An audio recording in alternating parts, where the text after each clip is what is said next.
Welcome to Prime Suspects. Alongside Adam Bjorn and Prime Sports co-founder Joe Brennan Jr., I'm your host, Matt Landis. Today's topics: Prime's point of view on the latest inside the wide world of sports, the blurring line between gambling Twitter and reality TV, and innovation in the betting space. Diving in with the latest from inside Prime Sports, Adam wanted to tie a bow around March Madness, thinking that it had been a chalky tournament through the Elite Eight, but then in the Final Four, we finally got an upset involving a heavyweight with Houston's comeback win over Duke. And then in the championship game last night, it was a comeback at Houston's expense with Florida winning the title. All in all, how were the final three games of the season, particularly the in-game action during those comeback wins for Houston and Florida? Results were good, as those that follow the Twitter daily now. Houston was touted all week long, so that ended up being a really good result. And last night, again, there was a little debating on which side was needed, but in the end, Florida was the one that ended up getting what was needed. And, the in-play action was extraordinary, all the back and forth, whatnot. We had a couple of good sized bets on Duke at the short odds against Houston, so that one worked out extra juicy. But the in-play actions, it was just great the whole way through. Even when it was chalky, there was just good action both ways, generally all the time. For me, this was a great tournament of games. There was enough excitement to sort of keep it going, and then right to the very end. Well, speaking of in-game and going right to the beginning of the season in a different major sport in the U.S., let's follow up on a topic Joe raised last week. Adam, now that you've had a little bit of time to hopefully look into it, how would you say Major League Baseball action is shaping up in-game versus pre-game in the early going this season? So 100% prepared, brought it with me, made sure I had the charts, ordered them actually last week after last week's show, and then just got an update. So we are currently 34% of the action is live, but that only summates to 10% or just over 10% of the actual revenue from live. Notice that the hold is generally at just under 1% on the live action right now. So while we're winning, it's slow. What we do is rec money versus master money. 15% of the pie is master money. So again, we're getting good players betting good amounts to offset all that as well. So yeah, all in all, I think if we looked at that a few years ago or in the beginning of the season, New Jersey last year, I guess Ohio, this is their second baseball as well. I recall it being sort of 15 to 20%. So we are definitely seeing more action in the live side of it. Nothing like the European sports, the tennises, the international basketballs, but like NFL and college football, and I can probably check college basketball numbers, they're starting to climb significantly on the US sports. And if I look at the college basketball tournament, it was, about 41% was live action. And sticking with the baseball markets, Adam, I heard you that live is definitely picking up. And if we want to compare in-game to pre-game, the hold percentages you mentioned, as well as the sharp versus recreational splits that you mentioned, how would you say that compares to what you typically see from a pre-game perspective? So on the pre-game, holding just under 3%, so almost 3 times as much as the live.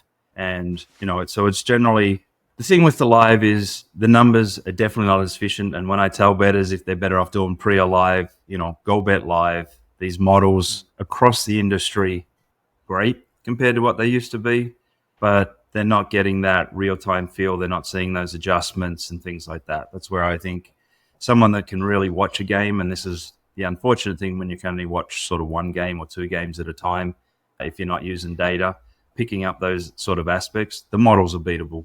And I think that's sort of what we see, the way bettors build their models in what to choose and what edges they play versus bookmakers building their models. And what they're ultimately trying to do is price up every segment. And there's definite weaknesses at different times, depending on situations and things like that. Because generally, a lot of the models are built off sort of more of a macro vision of, scores, situations, things like that, versus players really being able to dive more into, pitcher versus batter and some of these other aspects that the bookmakers' models are really hoping that their house edge and the rec players ultimately overcome that aspect to it. So some inside secrets to how to beat the bookie. Well, speaking of inside secrets, I'm expecting that somebody is going to freeze frame on that shot of Adam holding up his phone with all the data on that, and that thing is going to get parsed and dissected like the Zapruder film. That's why, if you did notice, there was slight angle and it come up sort of light on it. So it doesn't mean that they're not going to try. But I fully expect to see that up on betting Twitter at some point here.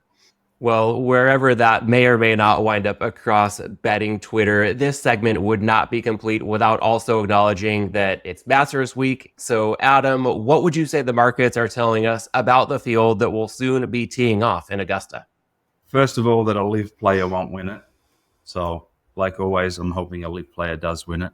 And that, it's same old at the top. There's not really that much changing year to year. But as always, for me, this is the best betting weekend of the year. And just hope it's a close one come Sunday. All right. Well, we considered doing more on the Masters, but we will leave it at that and shift gears to the topic you guys voted to give a full segment over the Masters. And that will bring us to our water cooler segment this week, where over the last few months, segments of gambling Twitter have turned into something resembling reality TV. Specifically, Elf has created a following for his nightly Twitter spaces, featuring a variety of personalities and characters, with audiences routinely reaching the tens of thousands. More recently, beefs on spaces have spilled into real life, with Elf and the polarizing Sean Perry now planning a boxing match. Joe, got to turn to you when we're talking boxing in any context. Most of us have seen this on our Twitter feeds by this point. What are your observations about how this all has evolved? Well, I guess you can say sports betting has really become normalized in America because now we have all of our content offshoots. We've become so common we can be the subject of the equivalent of the Jerry Springer show on a nightly basis. First of all, I don't know Elf. I don't know what his background is, but I guess congratulations to him on finding something that was, I guess he's kind of got like lightning in the bottle right now with this. When you look at, out of nothing, he's created a pretty substantial audience virtually overnight. And if Sean Perry used to believe, he's also, because he says he's sponsored one of the shows, I guess the show to challenge Elf for $10,000. If that's what Elf is getting for these nightly mudslinging contests, 10,000 a pop, he's doing more business, I think, than most of us are right now. Having said that, on an aesthetic level, I tweeted out last week, I did try in good faith to listen to it last week. I tuned in anonymously. Not that it would matter. I don't think anybody on those fucking things know who the hell I would be anyway. So it's not like I'm protecting anything, but tuned in. I think by the 30-second mark, I was already having to self-talk. And it's like, come on, Betty, stick with it. And then I maybe lasted 2 minutes after that. I was just like, God, sports betting just seems to be kind of incidental to this thing. It's a bunch of people I don't know who I don't think also know much about sports betting, but they seem to think that they know an awful lot about shit talking. And these guys wouldn't have made it off of my Catholic school playground without being in fucking tears because they are terrible. It is the worst shit talking. They've got no game when it comes to it. It's just like how many F-bombs, how many R-bombs and everything. Like, it's friggin' pathetic, actually. I'm sad for this generation because they're not clever at all with their shit talking. It's just how many F-bombs can you fit into it? Guys, go back, watch some Richard Pryor, watch some of the great comedians to improve your game because you're terrible at it. And if that invites somebody like, oh, why did you come on or anything like that? No, because, an elephant doesn't bother with the flies on its ass. It just keeps going across the day. But the other thing is this kind of pathetic, I'll fight you. Let's have a boxing match. Can I just beg them to pick another activity? Can you guys do like arm wrestling or darts or beer pong or something like that to continue to see boxing just continue to be disgraced? Guys walking into a gym. Like I watched the video. I couldn't help it of what's his name? Sean Perry and that guy Mazzy, simply because the only reason I was aware of it was a New York Times reporter who's doing a bit on touts who had interviewed me, told me about it. And I was like, oh, I guess I got to check this out. And as one might expect, it was some of the most disgraceful boxing I've ever seen. Right. I don't know why these guys think like, let's strap it on and get in the ring. Like, no, don't. Like, do Rock'em Sock'em Robots. or something like that. Do the video game equivalent. Stop getting in the ring. And then just one quick note, because I guess now Sean Perry, who really seems like he needs his ass kicked because he's just challenging everybody to a boxing match. If Elf is really going to do this, can somebody get him some legit coaching? There are some decent boxing gyms there in Las Vegas. They're all struggling to survive. Boxing's moved largely away from Vegas. And it seems like everybody wants to be an MMA fighter nowadays. But can somebody help that guy? Because just on like the 10 seconds I saw the other day of him hitting the heavy bag, one, I'm not sure why somebody needs to wear a full groin protector to tap the heavy bag like that, but I guess be careful. But the other thing is, Elf, I don't know why you would be listening to this, but if anybody is listening who does talk to Elf, because I don't want to see guys get hurt. Okay, that's the bottom line. When a guy steps into the gym, they start wiring up.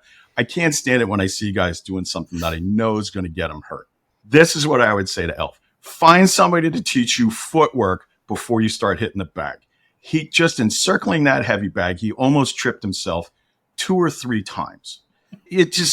I get it. He admitted up front he doesn't know how to box, but I guess they have 4 months until the main event that they're going to do this. Elf, if you spend an hour in the gym, spend the first 20 minutes on your footwork. Otherwise, you're going to get knocked over even by a friggin' tomato can like Sean Perry. But please, guys, pick another fucking sport. And by all means, please, Spotify comedy is for free. Listen to fucking comedians. They're the funniest, cleverest guys on the planet to improve your shit talking. Elf, I don't know. Congratulations on all the money. And I guess the smoking hot handicapper girlfriend. You seem to be doing well for yourself, buddy. You got lightning in a bottle. But, I mean, just how does this happen? What does this do for sports betting? Not a fucking thing. Not a fucking thing. It's like sports betting's a location, and then they all get together and barely talk about sports. Just shit talking each other. Like I just shit talked all of them for the last, 5 minutes or so. You see why I voted for this over just 10-minute rant of fucking masters? But I was substantive, I don't, footwork, that kind of stuff. I was substantive. I was complimentary. My thought during stretches of this was, okay, now it makes sense why Adam voted to make this a segment instead of continuing out the Masters. Not because of Adam's thoughts, but to tease out Joe's thoughts on the topic. I told myself, don't call anybody out. Don't step into the ring with anybody. Can't do it right now anyway. But just, oh God, pick another sport, guys. Like nobody says, hey, I don't know, I'll challenge you to trapeze or something like that. Because you wouldn't, because it takes some skill to catch a trapeze in midair. These guys, you think that just because you can put on a couple of gloves and go, that you can have a boxing match. It's like, stop, please. Well, Adam, that's a tough act to follow. But from your perspective, what do you think it says about the current state of things that tens of thousands of people are tuning into this so-called content under the guise, you could say, of sports betting? Well, I think Joe had way more details to have not watched it for a decent amount of time, or at least clicked on a few of those videos, whatnot. I did see the heavy bag thing. It might have even been added to our group or something like that. I haven't seen reverse pause like that since my 4-year-old, who's now 6 and can actually hit a mitt properly. It was quite tragic. I don't know who the drunk blonde is, the one that always seems drunk every time she's on these Elf videos or whatnot. But apparently she's a handicapper or something as well, and she's part of the prize of this great fight or something. That's disgraceful right there. But a few weeks ago, I did click on the Twitter Spaces. Like Joe, I did have the conversation in my head of just hang in there. What else are you going to do right now? Just a few more minutes, just see what they're talking about, which led to the fight, which in another group I'd seen the messages of this fight happening, but never actually saw it. So then I found the link to actually watch it.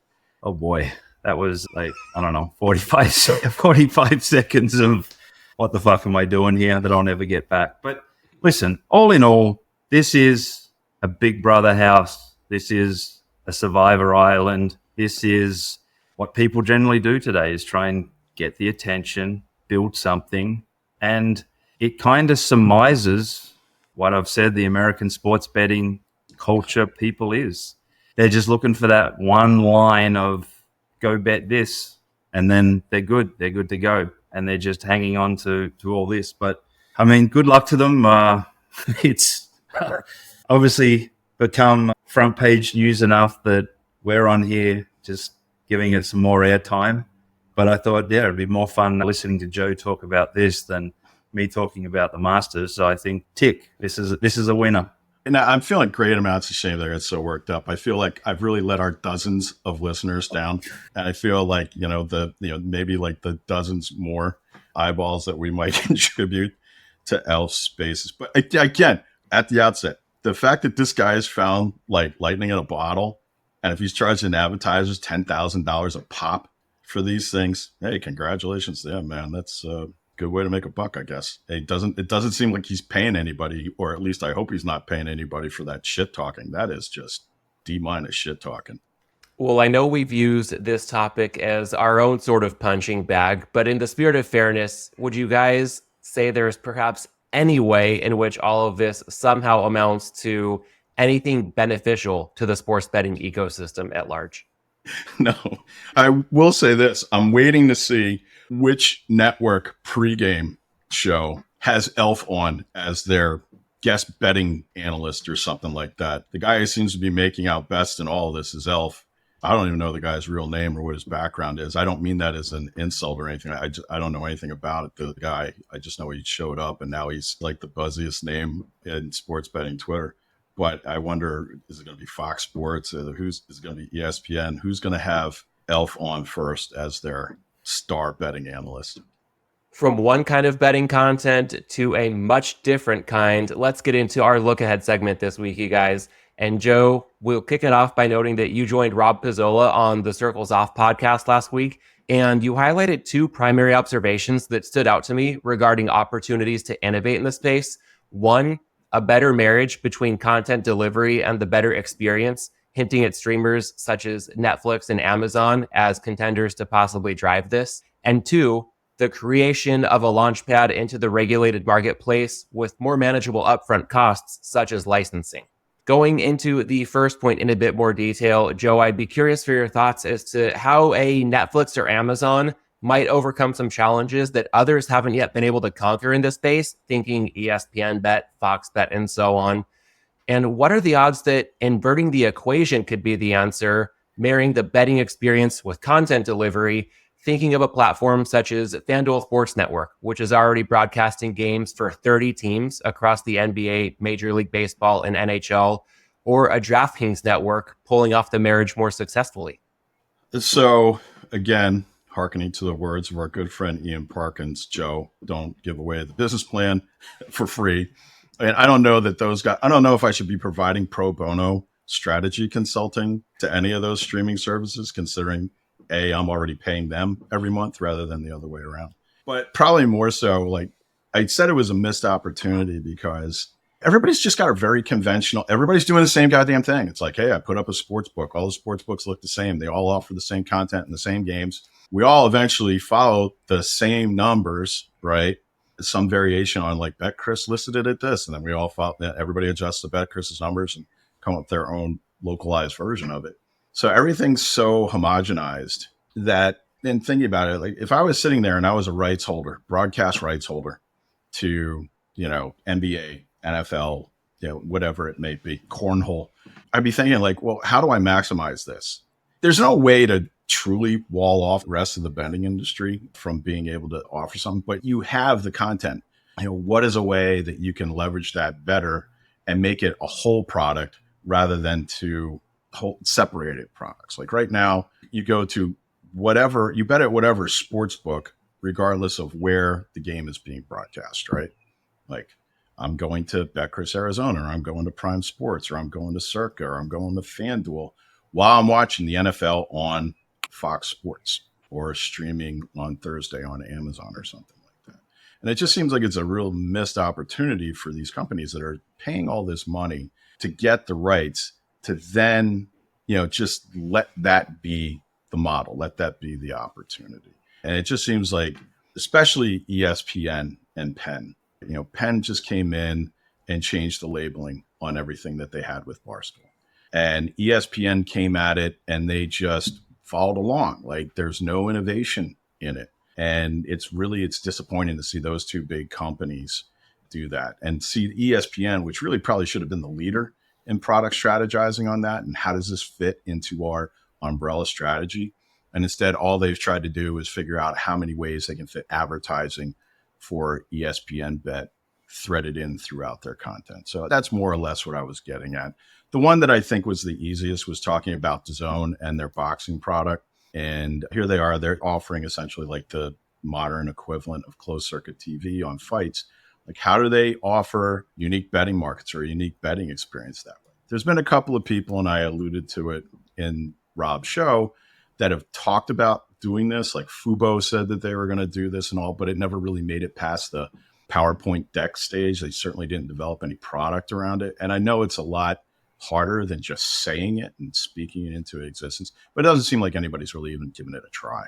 Unless somebody does, then yeah, everybody's just going to continue offering the same product with the same numbers, and they're going to compete on offers.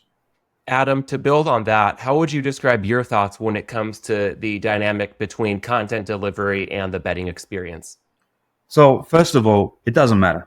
Sports betting means nothing to any of these companies. Sports betting is so small, so insignificant. None of these companies really should care about it. It's just irrelevant.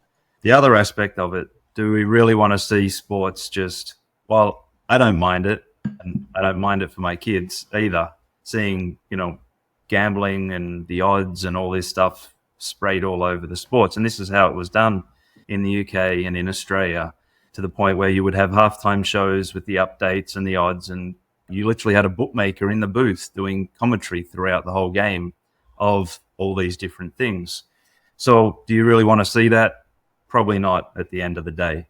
Now, I know like with the NBA, Sports Radar have, I think, 7 different feeds or 7 different distribution channels that multiple of them have overlays, the ability to put this, they can have their clean stream that goes on main channels and whatnot. They can have an overlay one that can go on websites, sports betting sites and things like that. So, and I think even Genius Sports has a bet vision with the NFL now, where there's overlays of being able to say, is the next player, passer, run, stuff like that. And you can overlay your odds on those kind of things and make it more interactive. So it exists and it's out there and it's in the corners of the sports betting world where it should ultimately live. But, Amazon in the space, heavily in the space, have zero interest in getting licensed. They have a geo product. They have the same product that you go onto Amazon, it knows exactly what you want to buy. They have that available for sportsbooks where you can plug it into your sportsbook and then it's telling the player exactly what they want to bet. So all these things are in the space or in the market. They're just looking for people to take it and evolve it. But they have zero interest in getting licensed in the level that it needs to be done. Where I think the more important topic was the cost of entry. It's so expensive, so it's so exorbitant. It's near impossible for anyone to really try and get into a small state or get in and take bets. Tennessee was the one that really did open it up, where it was going to cost you less than $1 million to get your license, your setup. There was no market access. And then they went and fucked it by the 1.85 volume tax or something absolutely fucking ridiculous, when clearly they're saying that the actual government, federal government, are trying to get rid of the 0.25% excise tax so they can compete with the unregulated market. And these dopes go and put a 1.85 volume tax on every single bet, which then makes, it impossible to offer a competitive product in that space. So there's a lot of work to do on the content side. There's things being done, but we've seen that you put Penn and ESPN, we've said it multiple times on this show, like they have the tools, they have the audience. They obviously don't have anyone that can fucking execute it. And that is the biggest problem in US sports betting right now, is generally there's people in the space that aren't sports bettors. They're not looking at it from a perspective of what do the customers want, what not, apart from trying to drive them into the iGaming, getting more iGaming, where they can just milk them on the slots and the roulette and all those other things.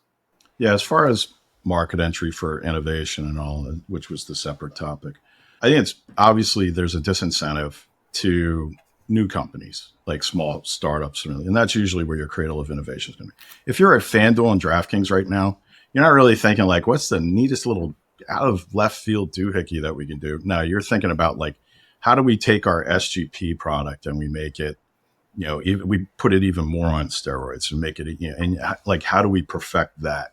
Because that's that's the corner that everybody's racing to in the marketplace. So finding the opportunity, like within a Fan Kings, for innovation is a lot harder than, say, somebody, a startup on the outside where, somebody has a great idea. And because the cost of actually developing things like coding things and everything is much lower nowadays than it ever was. And you can get a lot out of a very small group of people. I mean, great example of that, the guys at Forecasters, who, in addition to their existing exchange that they have, just launched a brand new sweeps exchange product. There's 4 guys at Forecasters, and look at what they're able to pull together. The problem comes in, it's like, okay, well, now if you're going to participate in the regulated market, even just to be a supplier, the costs are so overwhelming that, like, if, let's say, the Forecasters guys, or I like, the people over there at Rhythm, which is another great product that you see out there that's really clever, that's being developed more on the player side, though. But if companies like that said, like, okay, well, we got to go out and we just have to raise $3 million just to cover our licensing and market entry for New Jersey. I mean, how is any innovation going to enter that way? I don't know that there's a way for government to establish, we'll say, a provisional license, like sub-license for companies, and be able to justify it to their existing licensees. Like, if you're an existing B2B supplier, which Planetech is, Adam is, how do you then say, like, okay, well, Adam, you had to pay $250,000 for your company to enter, plus all the fees associated with getting you and your other key employees licensed. Like, we're going to give an opportunity to a 4-person company to get a license that gives them similar access to the market, but let's say we're going to do it for $25,000. I've heard people warble on about that, like, oh, we talked to GGE about that, and like, it's not going to happen that way. I do think it's more likely that you're going to see some sort of either fully commercial or joint commercial government opportunity to do that, to create a launch pad of sorts. That's really the only way you can do it. You can't really lower the standards, or what you can maybe find a way for people to share those costs. Maybe that's, an operator. Look at an operator like a FanDuel or DraftKings, or even a Bet365, which has always been, they produce most of their stuff in-house. Like, that seems like an ideal, they've got the money, they got the cash in hand to be able to create something like that in the marketplace. They haven't done it. It makes you kind of wonder why. All right, we'll try to wrap up the last segment, balancing it out with a positive endpoint. It was an uphill battle to get there. We'll give it another whirl right here. And Joe, in a nutshell, thinking about this from a possible number of operators to the impact of local job creation to product offerings for bettors, what does success look like if we are to see meaningful progress in this area? Well, I mean, it's one of the challenges you have right now, is that the jobs are centered primarily in a couple of states. They're in, like, mostly in New Jersey when it comes to the online industry, Nevada for some of the others. Is there a way to do this that you become like that Ohio can create a program, or others can, Kentucky? I mean, I think of a state like, people would have to be open-minded, but I think of a state like Kentucky that has a deep history of legal gaming. Obviously it's mostly with the racing industry, but it's also, quality of life is there is good. Louisville particularly is a really nice city. It has a very low cost of doing business there, and their gaming taxes are low as well. You could see where there would be an opportunity for a Commonwealth like Kentucky to create a program where that's what they want to do. Like, okay, well, why don't we compete against a New Jersey to become, and we'll offer incentives to come here and put operations here, put your call centers here, put anything that people can, because of the low cost of doing business and the low taxes and whatever.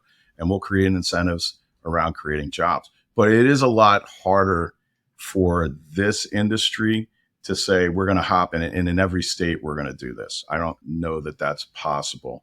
And especially what makes it impossible is the states continuing to ramp up their gaming taxes. So let's say you're not one of the bigs, but let's say you're somebody, you're a group in Kentucky, or you're a group in Indiana, or you're, Michigan, or one of the other states, and you say, like, or Illinois. God knows we know a lot of people in the business that are centering in Illinois now, in Chicago. They've got no chance really of being able to build up their own homegrown operation there and see if they can grow out of Illinois, just because the costs alone in Illinois will kill them. So I don't know. It may be more like a Nevada or a New Jersey or even a Michigan, which I think is a really good candidate for a growth center for gaming. Must be why Adam moved there, because of the combination of the taxes, cost of doing business, access to knowledge workers, things like that, and its central location of being competitive and doing that and using this industry in a way, innovation turning into jobs, than it is for, say, Iowa or somebody like that to do it. I guess if I could best sum it up, on one hand, it could be perceived as maybe bad news or challenging that there's no one-size-fits-all approach to this. But at the same time, on the plus side, there is ample opportunity for progress. So in any way, shape, or form, I think that we could see a lot of good momentum in the days, weeks, and months to come. To the audience, whatever successful innovation in the betting space looks like to you, thanks as always for tuning in, and we'll catch you again next week.